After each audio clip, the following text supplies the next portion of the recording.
வணக்கம்.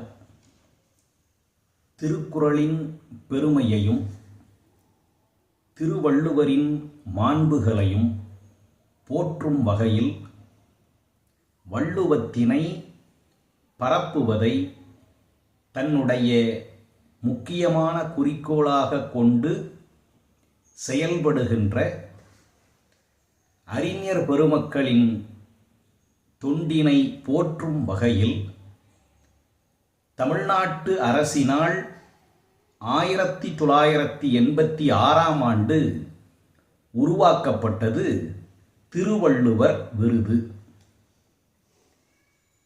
தற்போது அந்த விருது 1 லட்சம் ரூபாய் பரிசுத் தொகையும் 1 பவுன் தங்க நாணயமும் சான்றிதழும் வழங்கப்படுகிறது.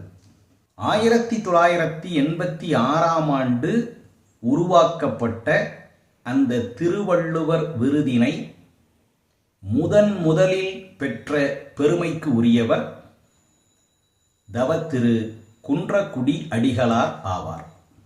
40 ஆண்டுகளாக அந்த விருது வழங்கப்பட்டு வருகிறது.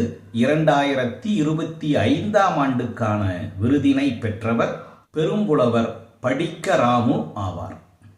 திருவள்ளுவர் காட்டும் அரசியல், திருவள்ளுவர் காட்டும் அரசு, குறட்செல்வம், வாக்காளர்களுக்கு வள்ளுவர் கூறும் அறிவுரைகள், குறள் 100, திருக்குறள் பேசுகிறது போன்ற ஒப்புயர்வற்ற ஏறத்தாழ 25 நூல்களை எழுதி வெளியிட்ட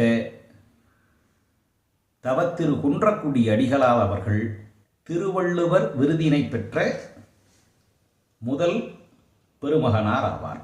கடவுளை மற மனிதனை நினை என்பதை தன்னுடைய லட்சியமாக கொண்டு செயல்பட்ட தந்தை பெரியாரும், கடவுளை நம்பு தமிழை படி என்பதை தன்னுடைய லட்சியமாக கொண்டு செயல்பட்ட தவத்திரு குன்றக்குடி அடிகளாரும் நெருங்கிய நட்பு கொண்டு தத்தம் வழியில் தொண்டாற்றியதற்கு இணைப்பு புள்ளியாக திருக்குறளும் விளங்கியது என்பதை நாம் நினைவில் கொள்ள வேண்டும். நன்றி, வணக்கம்.